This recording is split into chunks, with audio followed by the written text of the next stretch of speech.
Bismillahirrahmanirrahim. Assalamualaikum warahmatullahi wabarakatuh.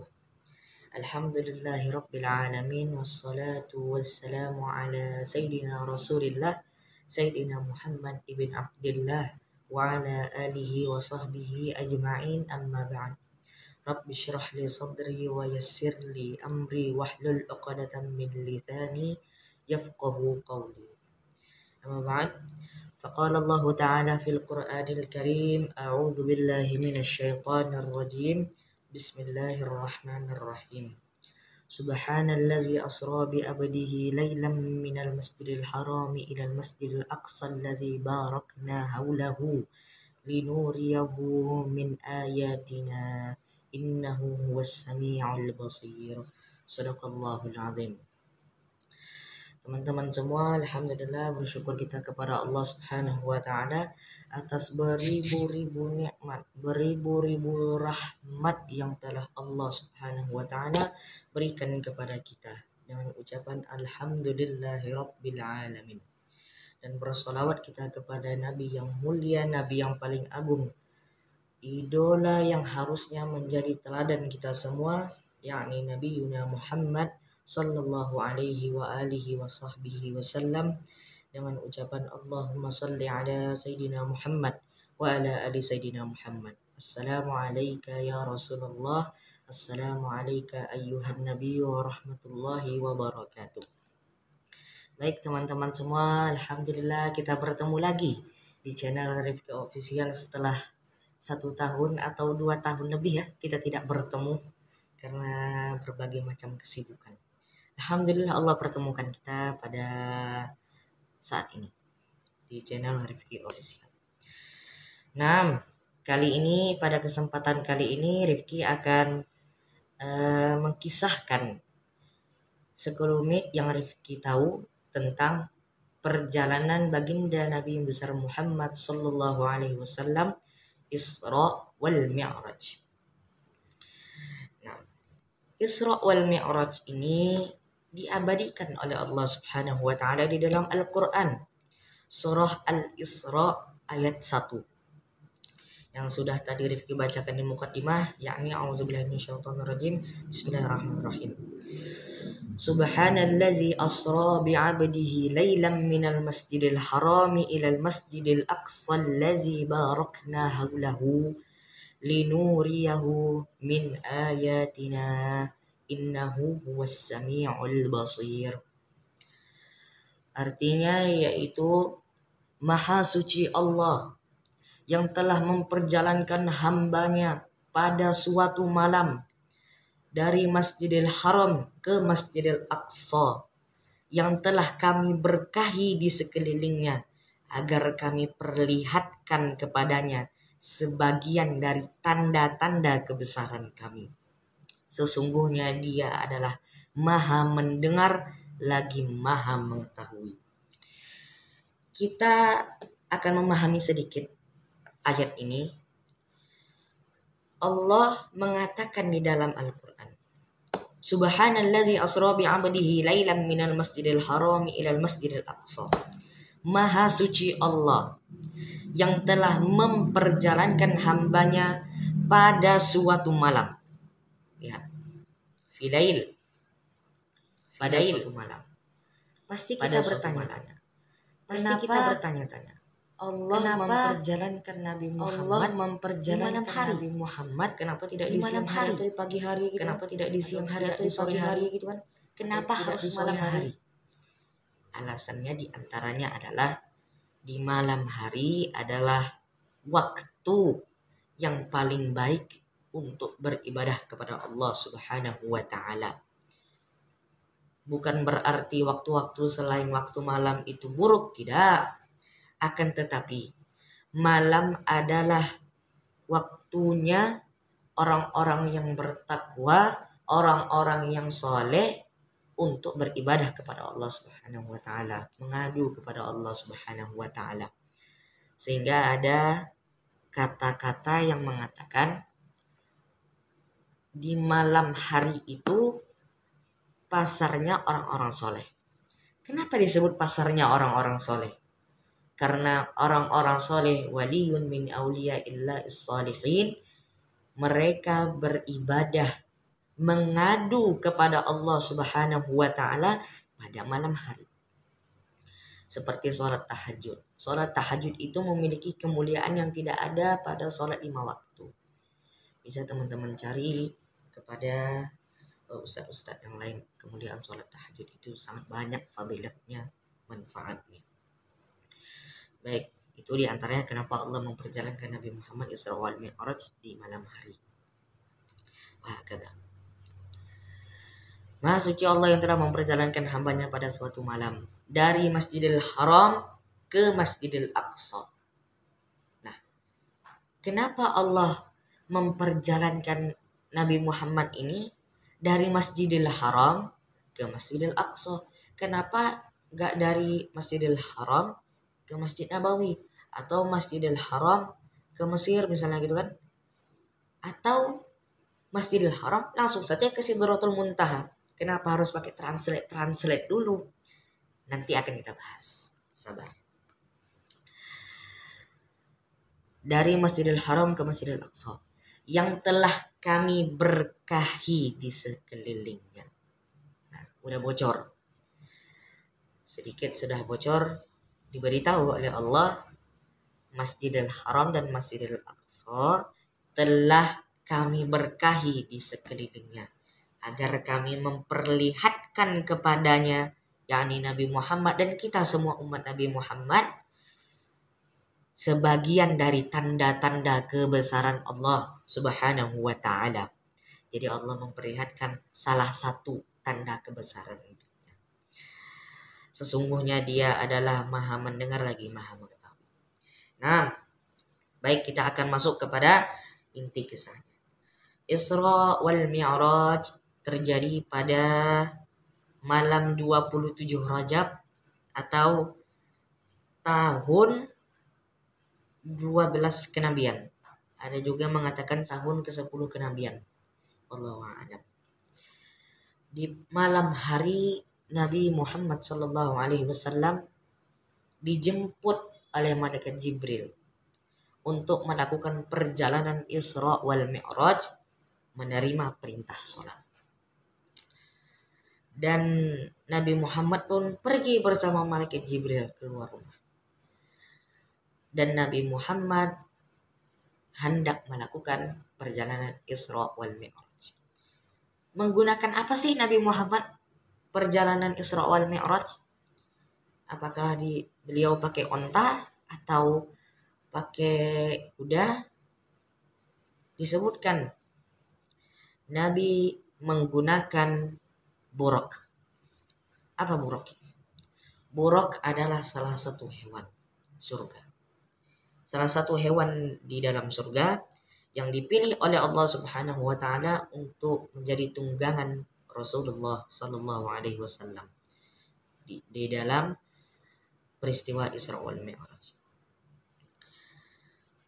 Maka Nabi Muhammad pun singkat cerita langsung menunggangi buraq tersebut dan malaikat Jibril menemani di samping beliau dan terbang menuju Masjidil Aqsa. Kalau kita lihat di Google Maps ya, masjid dari Mekah ke Palestina itu butuh 157 km kalau nggak salah ya. 100 km lebih. Kalau tidak salah, silahkan dicek masing-masing. Dari Mekah ke Palestina. 1 kilometer aja kita sudah ngos-ngosan. 1 kilometer saja kita sudah capek. Apalagi 100 kilometer lebih. Tapi Nabi Muhammad bisa dalam 1 malam saja melakukan perjalanan Isra wal Mi'raj. Kebesaran Allah.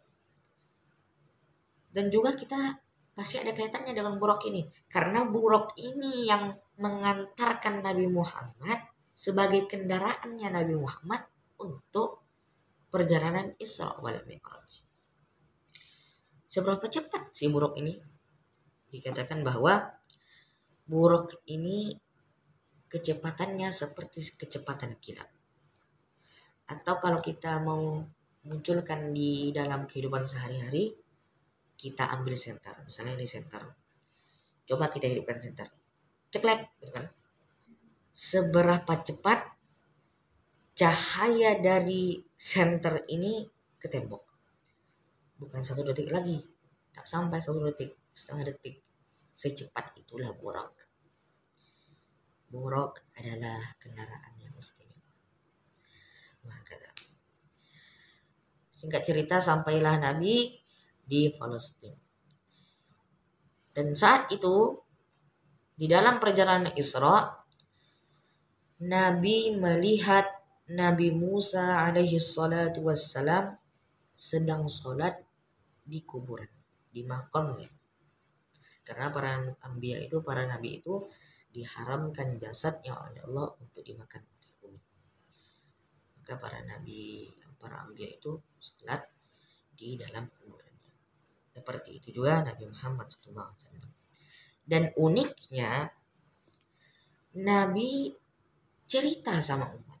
Nabi cerita sama kita tentang lokasinya kuburan Nabi Musa. Maknanya apa? Nabi pengen mengisyaratkan untuk kita itu ziarah ke sana. Nabi menyebutkan kuburannya Nabi Musa ada di sini. Detail Nabi menyebutkannya. Nabi isyaratkan untuk ziarah kalian. Ziarah kepada para nabi, ziarah kepada orang-orang soleh, agar kalian mendapatkan rahmat dari Allah Subhanahu wa taala. Maka ziarah ini diperbolehkan, bahkan sangat dianjurkan. Untuk itu kita mengingat mati dan kita mendapatkan barokah dari orang-orang soleh. Lalu sampailah Nabi di Masjidil Aqsa. Dan di Masjidil Aqsa ini terjadi pertemuan Nabi Muhammad bertemu dengan seluruh para anbiya. Nabi bertemu atau menurut kita bercengkrama dengan seluruh para anbiya di Masjidil Aqsa. Nabi bertemu dengan Nabi ini, Nabi bertemu dengan Nabi ini. Dan dikatakan Nabi itu mengatakan, wajah Nabi yang paling mirip dengan Rasulullah adalah Nabi Ibrahim. Nabi Ibrahim, wajah beliau mirip dengan wajahnya Rasulullah Sallallahu Alaihi Wasallam. Dan di sana Nabi melakukan sholat berjamaah bersama para anbiya dan Nabi sebagai imam. Nabi Muhammad Sallallahu Alaihi Wasallam sebagai imam. Dan juga Nabi menambatkan buraq beliau di suatu tambatan di salah satu dinding Masjidil Aqsa. Sampai sekarang masih ada itu, tambatan buraq Nabi. Cari aja di internet, ada, akan langsung keluar tambatan buraq Nabi. Di situ, di tambatan itu Nabi menambatkan buraq beliau atau mengikat buraq beliau. Dan di tambatan itu juga dahulu para anbiya terdahulu, para nabi-nabi terdahulu menambatkan hewan-hewan ternak mereka di situ. Maka Nabi ingin meniru, Nabi ingin mencari berkah. Makanya Nabi menambatkan buraq beliau di situ. Dan di Palestina, Nabi juga sempat berkunjung ke Bethlehem. Bethlehem ini adalah tempat Nabiullah Isa alaihi salatu wassalam dilahirkan oleh Siti Maryam. Wah, kata. Singkat cerita, Nabi sudah selesai kalau bahasa kita bercengkrama dengan para anbiya. Nabi melanjutkan perjalanan, yakni Mi'raj. Mi'raj ini adalah perjalanan dari Masjidil Aqsa ke Sidratul Muntaha. Karena Isra wal Mi'raj itu terdiri dari 2 kata kalau kita lihat. Isra, perjalanan dari Masjidil Haram ke Masjidil Aqsa. Mi'raj, perjalanan dari Masjidil Aqsa ke Sidratul Muntaha. Lalu Nabi menjalankan perjalanan Mi'raj. Pergi Nabi terbang bersama malaikat Jibril. Sampailah Nabi di langit pertama. Saat Nabi Muhammad sampai di langit pertama, ada malaikat yang menjaga. Malaikat ini mengatakan dan bertanya kepada malaikat Jibril, "Wahai Jibril, siapa yang di sampingmu itu?" Malaikat Jibril mengatakan, "Ini adalah utusan Allah Muhammad Sallallahu Alaihi Wasallam." Kaget malaikat penjaga pintu langit pertama ini. "Hah? Apakah benar Nabi Muhammad itu telah diutus?" Kata malaikat Jibril, "Naam, betul, telah diutus." Malaikat tersebut pun bergembira dengan girangnya sambil mengatakan, "Marhaban, marhaban bi, sebaik-baik kedatangan telah datang." Malaikat tersebut mengatakan, "Sebaik-baik kedatangan telah datang." Atau kalau kita mau mudah memahami, di dunia ini kan ada namanya travel. Ada namanya travel terbaik. Nah, seperti itu Nabi Muhammad. Di langit itu, baik di langit pertama, langit kedua, sampai langit ketujuh itu, tidak ada yang bisa lewat di langit itu kecuali makhluk yang paling mulia. Jadi, makhluk-makhluk yang lewat di langit-langit tersebut, di lapisan langit tersebut, pasti dia adalah ciptaan Allah yang mulia. Malaikat ini mengatakan, "Marhaban bihi, sebaik-baik kedatangan telah datang." Jadi Nabi Muhammad adalah kedatangan yang paling terbaik. Dan ada sejarahnya juga. Kenapa Nabi Muhammad itu mi'rajnya itu di langit? Ada sejarahnya juga.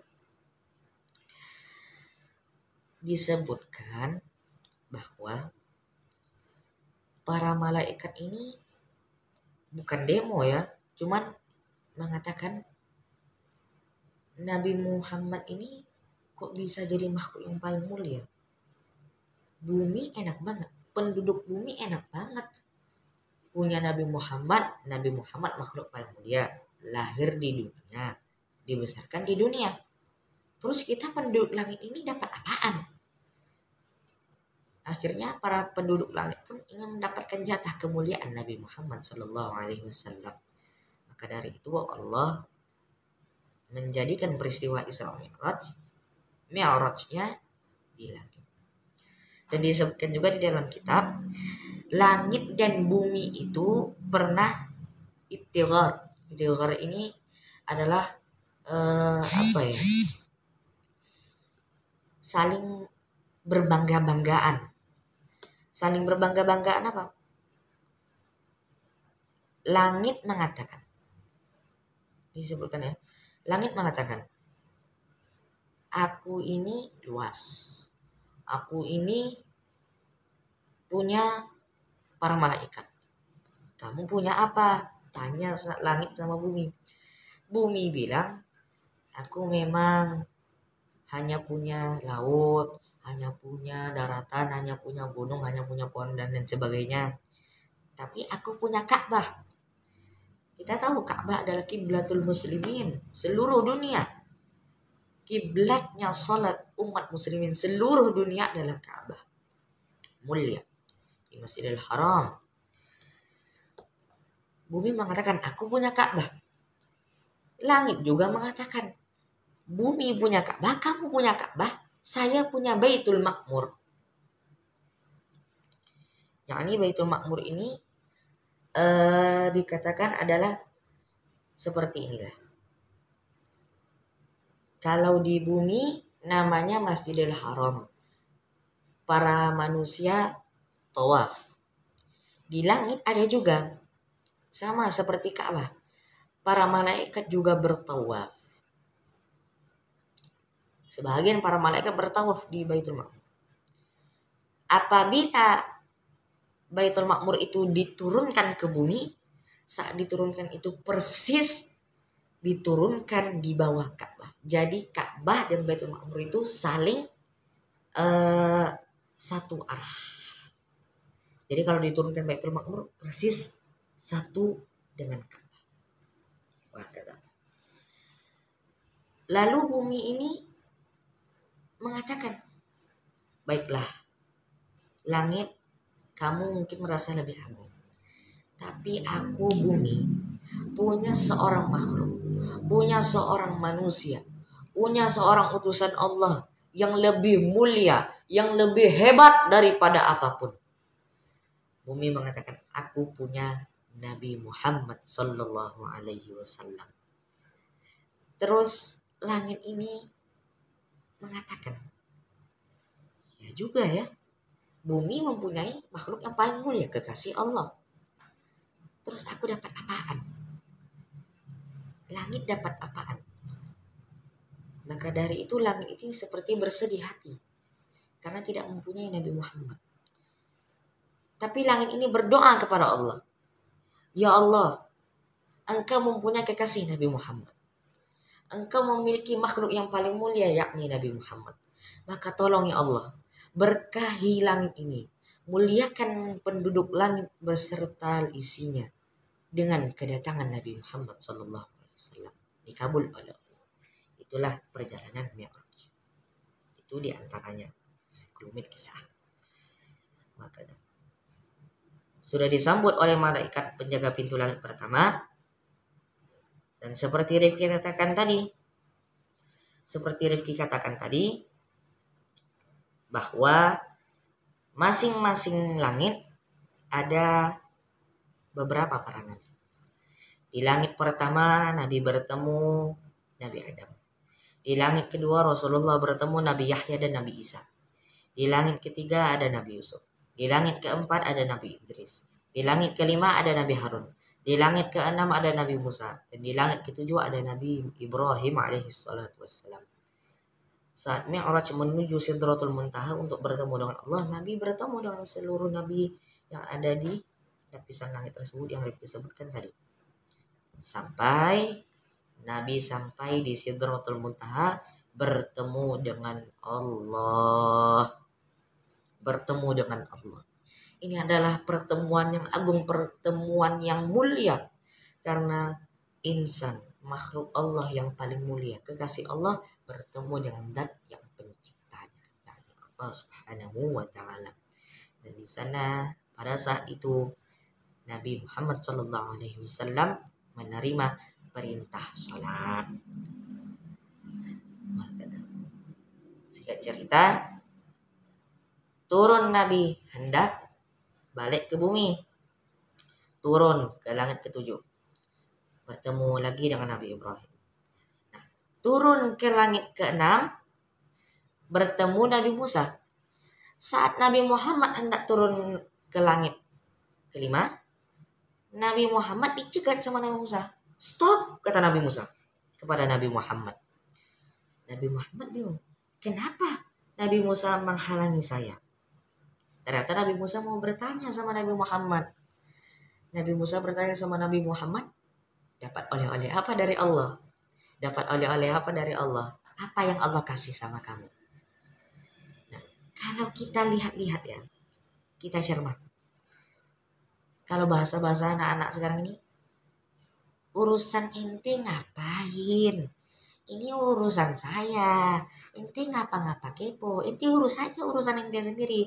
Ini urusan saya. Ini urusan umat saya. Umat ente udah jauh ketinggalan sana. Beribu-ribu tahun yang lalu. Kenapa ente kepo sama umat saya? Itu kalau bahasa-bahasa anak-anak sekarang. Tapi kalau Nabi Muhammad tidak. Nabi Muhammad akhlakul karimah. Akhlak yang paling mulia. Akhlak yang paling baik untuk dicontoh. Nabi Muhammad tetap menjawab pertanyaan Nabi Musa dengan mengatakan, aku menerima perintah sholat dari Allah Subhanahu wa taala 50 kali dalam sehari untuk umatku. Nabi Musa mendengar itu terkejut. Hah? 50 kali dalam sehari? Kembali kau wahai Muhammad. Minta keringanan sama Allah. Karena Nabi Musa mengatakan, umatku saja wahai Muhammad disuruh beribadah. Gak mau, harus bertamparan sana sini ya untuk suruh ibadah. Padahal umatnya Nabi Musa itu Bani Israel itu kuat-kuat. Sedangkan kita umat Nabi Muhammad ini lemah. Kita umat Nabi Muhammad ini kalau bahasanya halus-halus. Sedangkan Bani Israel itu kan kuat-kuat, tapi untuk disuruh ibadah sama Allah aja nggak mau. Kata Nabi Musa mengira Nabi Muhammad, umat Nabi Muhammad ini nggak sanggup. Jadi Nabi Musa mengatakan, wahai Muhammad, kembali kepada Allah, minta keringanan sama Allah. Akhirnya Nabi Muhammad pun kembali kepada Allah, minta keringanan. Allah Subhanahu wa taala pun memberikan keringanan dikurang 5. Jadi dari 50 jadi 45. Turun sampai di langit ke-6, dicegat lagi Nabi Musa. Dicegat, berapa pengurangan Allah? Berapa diskon dari Allah? Kata Nabi Muhammad, Allah mengasih diskon 5. Jadi 45 dalam sehari. Kata Nabi Musa, masih kebanyakan itu. Balik lagi, minta keringanan sama Allah. Balik lagi Nabi Muhammad, turun lagi, balik tuh, minta keringanan. Sampailah jadi 5 kali waktu sholat dalam sehari. Itu bolak-balik terus itu. Berapa kali bolak-baliknya itu? Mungkin ada 10 kali ya. Mungkin ada 10 kali lebih. Lalu kita pasti berpikir, Nabi Musa ini kok kayak ngatur-ngatur itu kan. Kok Nabi Musa ini berani, kalau bahasa kitanya Nabi Muhammad ini jenderal. Nabi Muhammad ini Sayyidul Anbiya, rajanya para nabi-nabi. Kalau Nabi Musa ini, kalau bahasa kasarnya kita anggap kopral aja. Kopral kok memerintah jenderal gitu. Kok berani Nabi Musa memerintah Nabi Muhammad untuk suruh kepada Allah, meminta kepada Allah untuk memberi keringanan.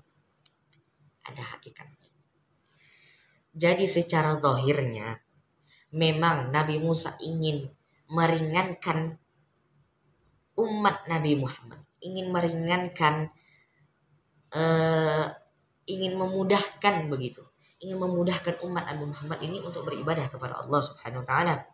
Akan tetapi hakikatnya Nabi Musa menyuruh Nabi Muhammad untuk kembali kepada Allah, meminta kepada Allah agar diberi pengurangan, agar diberi keringanan.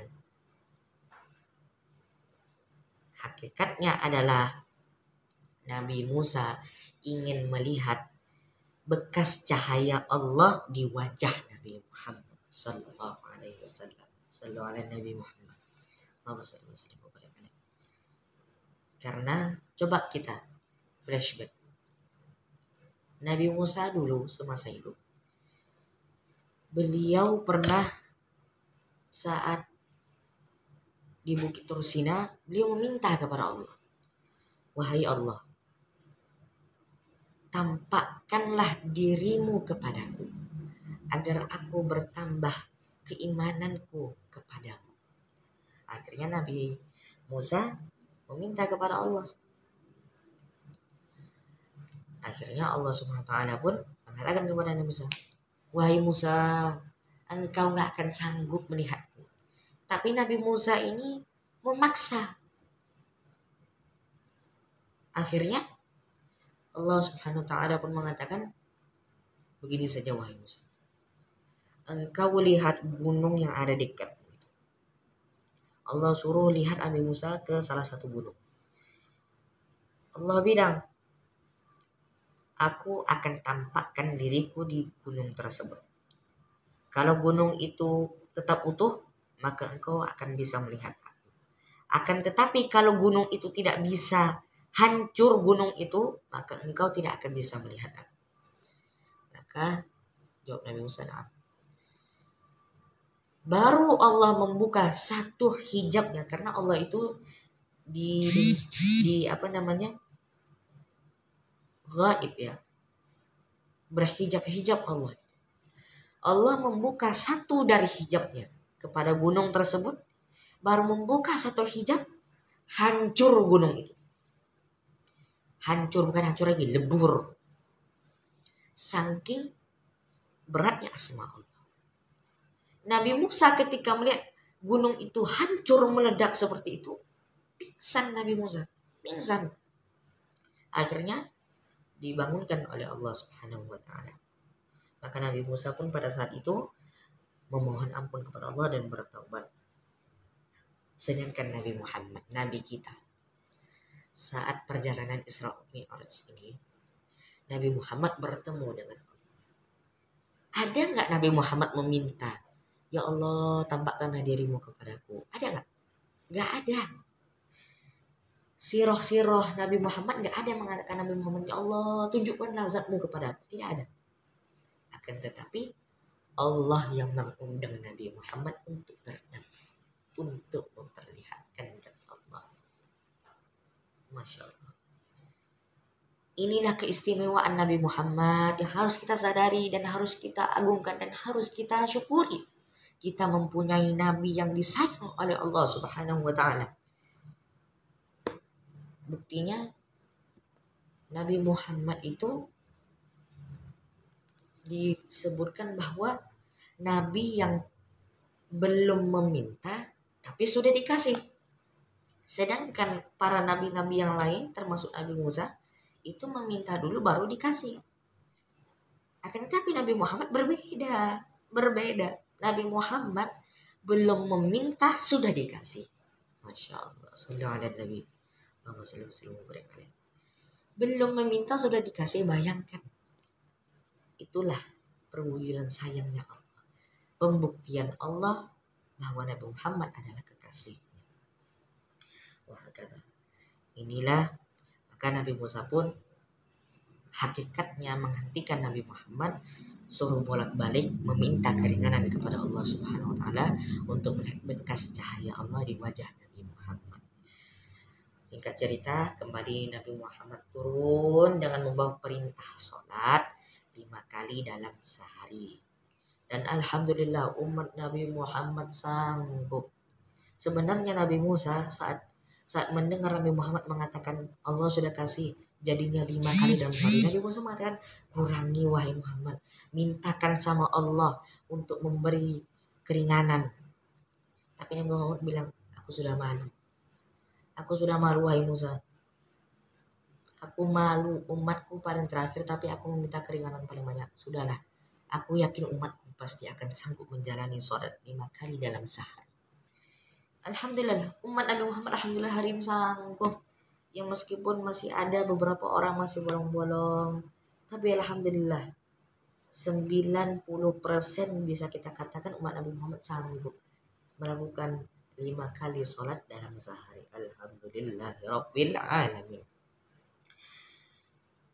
Apa pelajaran?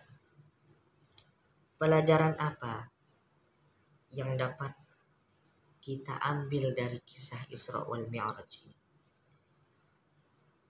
Pelajaran hikmah yang bisa kita ambil, Rifki akan sebutkan salah satunya, bisa ditambahkan juga nanti. Kita harus bangga mempunyai nabi seperti Nabi Muhammad sallallahu alaihi wasallam. Nabi Muhammad, beliau adalah kekasih Allah, Khalilullah, kekasih Allah. Beliau seperti Rifki sebutkan tadi, belum meminta sudah dikasih. Ini kita umat Nabi Muhammad sudah beruntung, sudah muslim, umat Nabi Muhammad lagi. Para nabi-nabi terdahulu sebelum Nabi Muhammad itu iri sama kita, teman-teman. Iri sama kita, kenapa?